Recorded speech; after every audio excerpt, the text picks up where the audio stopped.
Welcome back to H for Hindi 121 News Headlines is EK English Part 4. Headline क्या है? India eyes retaliation as US rejects WTO notice. Bharat जो है नजरें गड़ाए हुए है किस चीज पर रिटेलिएट करने पर। अब रिटेलिएट करने का मतलब यहाँ पर बदला लेने से नहीं है, लेकिन उत्तर देने से है। So India eyes retaliation as US rejects, जैसा कि यूएस ने रिजेक्ट कर दिया, मना कर दिया, खारिज कर दिया किस चीज को, डब्ल्यूटीए के द्वारा दिए गए नोटिस को। टिपिकल हिंदी स्टेटमेंट क्या होगा इसका? अमेरिका द्वारा डब्ल्यूटीओ नोटिस खारिज किए जाने पर भारत जवाबी कार्रवाई की तैयारी में है। अब यहाँ पर जो हमारी की लर्निंग है वो ये है, टू आई समथिंग, किसी चीज पर नजर डालना, नजर रखना या फिर ध्यान केंद्रित करना। आई का मतलब हमेशा आंखें नहीं होता है, किसी चीज पर आंखें गड़ाना जब आप कहना चाहते हैं तो उस चीज के लिए आप आई को एज अ वर्ब इस्तेमाल करते हैं। चार पांच एग्जांपल्स हैं, फटाफट से इनको करते हैं ट्रांसलेट, समझते हैं कि आप इसका इस्तेमाल कैसे कर सकते हैं। सरकार एक नई नीति के कार्यान्वयन पर नजर रख रही है। सरकार के लिए आप द गवर्नमेंट कहेंगे। So the government, the government नजर रख रही है, present continuous tense, is eyeing. अब किस चीज पर नजर रख रही है? नई नीति जो है उसके कार्यान्वयन, मतलब कि इम्प्लीमेंटेशन उसका कैसा हो रहा है। So the implementation of the new policy, the government is eyeing the implementation of the new policy. The government is eyeing the implementation of the new policy. Company Asia में विस्तार की योजना पर नजर रखे हुए है। द कंपनी, पूरी दुनिया की हर एक कंपनी की बात नहीं हो रही है, तो हम कहेंगे द कंपनी। अब नजर रखे हुए है, इज आइंग, अब किस चीज पर? विस्तार की योजना पर, और वो भी कहां पर? एशिया में।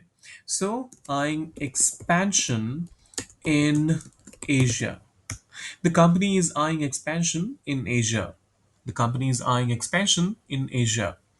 खिलाड़ी अगले टूर्नामेंट में जीत की ओर देख रहा है या फिर उसको टारगेट कर रहा है। So the player is eyeing जीत की ओर, अ विन। अब देखिए यहाँ पर एक पर्टिकुलर मैच में जीत की बात हो रही है, इसीलिए मैंने अ विन कहा, एक एपिसोड की। विन अगर आप ऐसे बात करेंगे तो ऐसे तो वर्ब है, लेकिन जब इसको आप नाउन के तौर पे इस्तेमाल करते हैं तो वहां पर इसके साथ आप आर्टिकल लगा सकते हैं, वो करेक्ट है। So the player is eyeing a win अगले टूर्नामेंट में, in the next tournament. The player is eyeing a win in the next tournament. The playing player is eyeing a win in the next tournament. निवेशक startup sector की ओर ध्यान केंद्रित कर रहे हैं। निवेशक, यहाँ पर एक निवेशक की बात नहीं हो रही है, निवेशक ध्यान केंद्रित कर रहा है, कुछ ऐसे कहते हैं आप, तो शायद आपको यहाँ पर द इन्वेस्टर का इस्तेमाल करना होता। लेकिन यहाँ पर सेंस ऐसा लग रहा है सुनकर कि बहुत सारे निवेशकों की बात हो रही है, तो मैं यहाँ प्लूरल का इस्तेमाल कर रहा हूँ, ये ध्यान रखिएगा। अगर आपको ये लगता है कि रिस्पेक्टफुली कहा गया है किसी एक निवेशक के लिए, तो द इन्वेस्टर का इस्तेमाल कीजिएगा। तो मैं यहाँ पर द इन्वेस्टर ना कह के इन्वेस्टर्स का इस्तेमाल कर रहा हूँ। अरे बाबा, मैं इन्वेस्टर्स केंद्रित कर रहे हैं, आर आइंग किस चीज पर? Startup sector, eyeing the startup sector.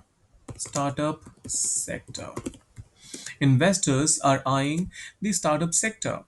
Investors are eyeing the startup sector. और ये आखिरी वाला आप लोगों के लिए है, वह प्रमोशन पाने की तैयारी में है और उसी पर ध्यान लगाए हुए हैं। सो इसको कीजिए ट्रांसलेट। आइंग किस चीज पर ध्यान लगाए हुए है वो आपको सेंटेंस में मिल ही गया है, और इसका इंग्लिश भी बता ही चुका हूं मैं आपको।